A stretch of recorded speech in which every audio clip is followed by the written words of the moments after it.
Hello students. So now we are going to study about power today. So in work and energy section we have studied about work and energy. So what is work? What is energy?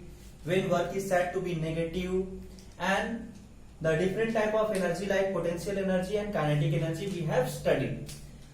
So now we are going to study about power. In the previous class we have studied about conservation of energy, in which we have proved that the energy is being conserved when an object is allowed to fall from a certain height and in the effect of gravitational force.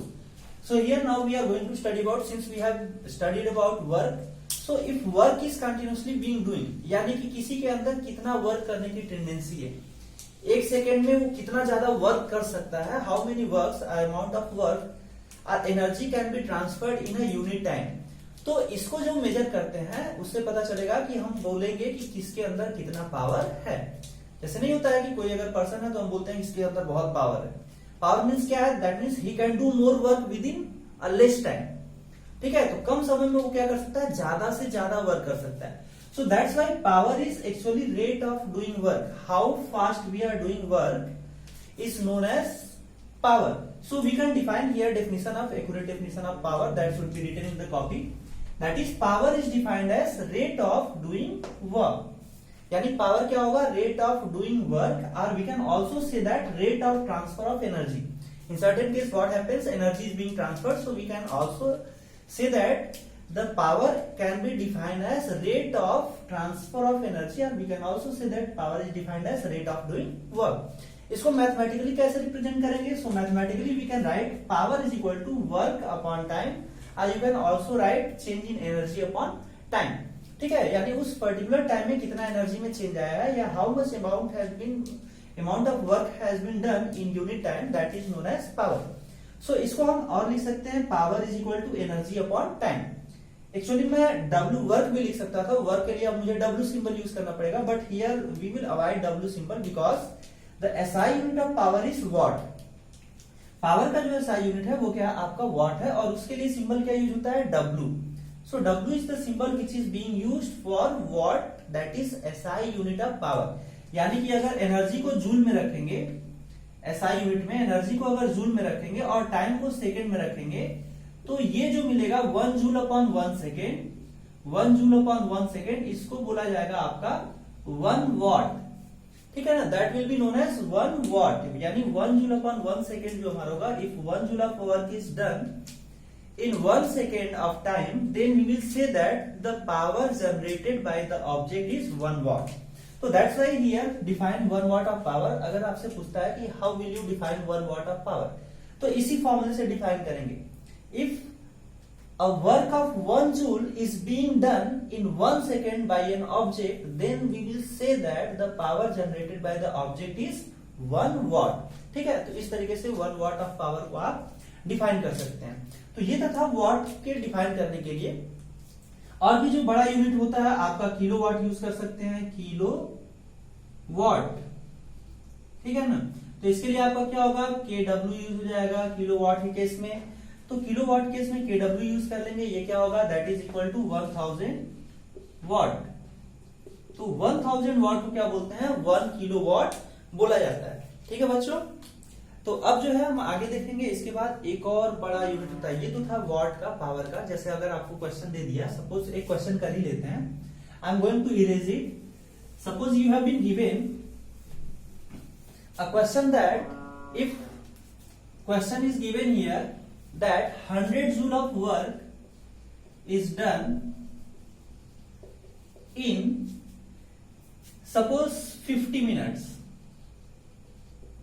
ठीक है ना, 50 minute, sorry 50 minute में 50 second ले लेते हैं. 50 seconds.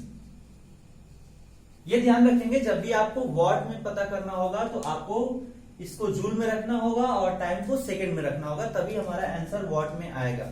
ठीक है, SI unit में रखेंगे तो हमें क्या मिलेगा? यहाँ पे अगर आपसे पूछ देगा कितना पावर जनरेट होगा, तो हमें क्या मिलेगा? Power is equal to work upon time, या एनर्जी अपॉन टाइम. तो वर्क कितना है हमारा? 100 joule upon time is 50 second. Both are in SI unit, that's why we are not going to change in SI unit. पहले से SI unit में है, ये सेकेंड में है टाइम, और हमारा एनर्जी जूल में है. तो ये क्या मिल जाएगा 100/50 that is 2 joules per second, और जूल पर सेकेंड क्या होता है 2 वॉट। ठीक है, तो उसी को हम 2 वॉट लिखिए या आप केवल 2W लिख दीजिए, that is W is symbol use for the what. तो ये मिल जाएगा आपको पावर। ओके, अब देखिए बच्चों, अगर आप ध्यान देते होंगे आपके घर में बिजली बिल आता है, बिजली बिल जो आता है वो आप कितना इलेक्ट्रिकल एनर्जी कंज्यूम करते हैं उसके अकॉर्डिंग आता है, पावर पे नहीं है, एनर्जी कितना कंज्यूम कर रहे हैं, how much electrical energy we are consuming in a month, according to that we give the bill. तो उसके अकॉर्डिंग आपका बिजली बिल होता है। तो अब बिजली बिल में अगर आप देखेंगे तो आपका एक अलग तरह का यूनिट यूज होता है, वहां पे जूल के टर्म में नहीं आता, आपका एक बिजली बिल आता है वो क्या आता है यूनिट के टर्म में, कि how much unit you have used, कितना यूनिट आपने इलेक्ट्रिसिटी यूज किया है। तो एक यूनिट का कॉस्ट 6 रुपए है, सपोज करिए यूपी में बहुत महंगा है, तो आपका क्या होगा यूनिट जो होगा हमारा 1 यूनिट जो होगा 1 यूनिट ऑफ इलेक्ट्रिकल एनर्जी जो होता है। ठीक है, तो इलेक्ट्रिकल एनर्जी जो भी हमारा मेजर किया जाता है, या इसी को बोलते हैं commercial unit of energy, commercial unit of energy. ठीक है, तो कॉमर्शियल यूनिट ऑफ एनर्जी क्या होता है, ये हमारा एक एनर्जी का बड़ा यूनिट है, यानी कि अगर जूल करेंगे, एक्चुअली घरों में क्या होता है बहुत ज्यादा एनर्जी कंज्यूम कर रहे हैं तो जूल में करेंगे तो बहुत थाउजेंड्स ऑफ जूल आ जाएगा। ठीक है, तो उसके लिए एक अलग यूनिट यूज होता है। ठीक है, जिसको बोला जाता है kilo watt hour, kilo watt हावर। ओके, किलो वॉट हावर। तो ये किलो वॉट हावर क्या होता है, यहां पे हम देखते हैं kilo watt hour is commercial unit of energy, and 1 kilo watt hour को बोला जाता है, जो 1 किलो वॉट हावर होता है, kilo watt hour is equal to 1 unit of energy, 1 unit of energy, इसी को बोला जाता है 1 यूनिट ऑफ एनर्जी। अब देखते हैं जूल में कैसे होगा, जूल में कितने जूल को हम बोलेंगे 1 किलो वॉट हावर। 1 किलो वॉट हावर का मतलब क्या है कि 1 हावर इन 1 हावर has 1 किलो वॉट एनर्जी, यानी 1 घंटे में अगर 1 किलो वॉट एनर्जी यूज करते हैं तो वो जो अमाउंट आएगा जूल में उसको बोलेंगे 1 किलो वॉट हावर। यानी कि 1 किलो वॉट हावर को बात करें तो ये क्या है 1 kilo what, 1 kilo what, what मतलब क्या हुआ पावर, तो किलो वॉट मतलब ये क्या है पावर है, और मल्टीप्लाई बाई टाइम है। तो आपको पता है कि क्या होता है power is equal to work upon time, या एनर्जी अपॉन टाइम। ठीक है, तो यहां से आपको एनर्जी इज इक्वल टू क्या मिलेगा पावर इंटू टाइम। तो ये किलो वॉट हावर एक्चुअली क्या है पावर और टाइम का मल्टीप्लीकेशन है, इसका मतलब क्या है एनर्जी है।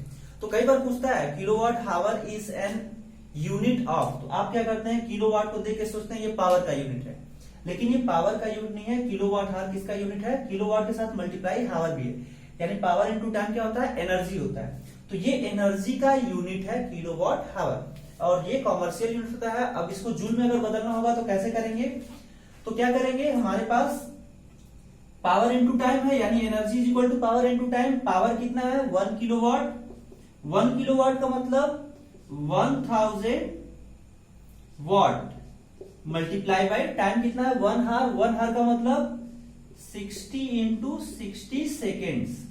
ठीक है, जब मल्टीप्लाई करेंगे तो क्या मिलेगा 6 6 जा 36, कितने जीरो होंगे 1 2 3 4 5, 1 2 3 4 5, यानी कि इतना हमारा क्या होगा 36 लाख, हाँ 36 लाख हो जाएगा ना, 3 2 5 36 लाख जूल को क्या बोलेंगे 1 किलो वॉट हावर। तो इसी को बोला जाता है 1 किलो वॉट हावर, यानी इतना जूल एनर्जी अगर आप कंज्यूम करेंगे तब जाके बोला जाएगा कि आपने 1 यूनिट एनर्जी कंज्यूम किया है। ठीक है, तो ये आपका मिलेगा यानी कि 1 किलो वॉट हावर, तो आपको क्या मिला 1 kilo watt hour, kilo watt hour is equal to 3 6 2 3 4 5 36 lakh joule, और you can also write it as 3.6 into 10 to the power 6 joule और 10 टू द पावर 6 जूल को बोला जाता है, 6 joule can be written as 1 mega joule. M क्या है? Mega. So we can write it as 3.6 mj। ठीक है, mj जो है आपका डांस वाला नहीं है, ठीक है। यहाँ पे m क्या है? Mega joule. तो यानी कि 1 किलोवाट आवर जो एनर्जी है, किलोवाट एनर्जी है, वो that is equal to 3.6 mega joule. तो अगर एनर्जी आपका जूल में दिया हुआ है और उसको किलोवाट आवर में बदलना होगा, तो आप सीधे 3.6 इंटू 10⁶ से डिवाइड कर सकते हैं। या आपके पास अगर कोई क्वेश्चन देता है उसको यूनिट में पता करने के लिए, सपोज करिए मेरे पास एक एलईडी बल्ब है, एलईडी बल्ब है, और जो है उसका जो पावर दिया हुआ है, पावर दिया हुआ है 10 वॉट दिया है, और उसको एक दिन पूरा दिन भर जला रहे हैं। ठीक है, सपोज करिए उसको कितना दिन भर जला रहे हैं, तो उसको कितना जला रहे हैं, कितने टाइम तक? 24 आवर तक जला रहे हैं। ठीक है, suppose we are lighting that LED bulb for 24 hours. तो अब देखेंगे इसको किलोवाट आवर में बदलेंगे, मतलब कितना यूनिट होगा उसको देखते हैं। अगर दिन भर में 10 वॉट का अगर मैं क्या करता हूं कि एक एलईडी बल्ब जलाता हूं, तो देखते हैं हमारा बिजली बिल एक दिन का कितना आएगा। ठीक है, मान लीजिए एक यूनिट का जो है हमारे पास 6 रुपीज है। तो हम क्या करेंगे, सबसे पहला स्टेप क्या करना होगा, आप पावर को एक्चुअली जानते हैं कि इसको क्या करना है, किलोवाट आवर में लाना है। किलोवाट आवर में अगर एनर्जी आ जाएगा आपका, तो क्या होगा, वो डायरेक्ट आप यूनिट में लिख सकते हैं। तो जब भी किलोवाट आवर में पता करना हो, तो उसके लिए क्या करिए, पावर को चेंज करिए किलोवाट में। यानी कि अगर पावर वॉट में दिया है तो उसको 1000 से डिवाइड कर दीजिए, और टाइम को किस में चेंज करेंगे, सेकेंड में, सॉरी सेकेंड बोल रहा हूं, हावर में। ठीक है ना, तो पावर को किलोवाट में रखना है, टाइम को हार में रखना है। तो उसके बाद दोनों में जब मल्टीप्लाई करेंगे पावर इंटू टाइम, तो किलोवाट हार्स में हमारा एनर्जी आ जाएगा। तो यहाँ पे एनर्जी कंज्यूम्ड हमारा क्या होगा, energy consumed, E energy consumed is equal to power into time. तो हमें चाहिए किलोवाट आवर में, तो उसके लिए हम क्या करेंगे, पावर को बदलेंगे किलोवाट में। तो हमें क्या पता है, power is equal to 10 watt, तो इसी को लिख सकते हैं 10/1000 किलोवाट। ठीक, और जो टाइम होगा, टाइम तो हमारा ऑलरेडी हार्स में दिया है 24 हार्स, मिनट में दिया होता तो उसको हार में बदलते। तो हमें कितना मिलेगा, 10/1000 इंटू 24 किलोवाट हावर। ये किलोवाट था और ये टाइम का हावर, तो किलोवाट हावर मिल जाएगा। और इसको सॉल्व करेंगे तो आपको कितना मिलेगा, 1 0 से 1 0 कैंसल, ये क्या मिलेगा 0.24 किलोवाट हावर, या उसी को लिख सकते हैं 0.24 यूनिट।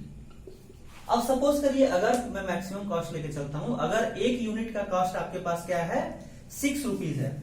इफ, अब ये हमें एनर्जी मिल गया, if 1 unit energy cost ₹6, then cost of this will be, यानी कि आपका 0.24 का क्या हो जाएगा, तो cost of 0.24 unit is equal to 0.24 multiply by 6।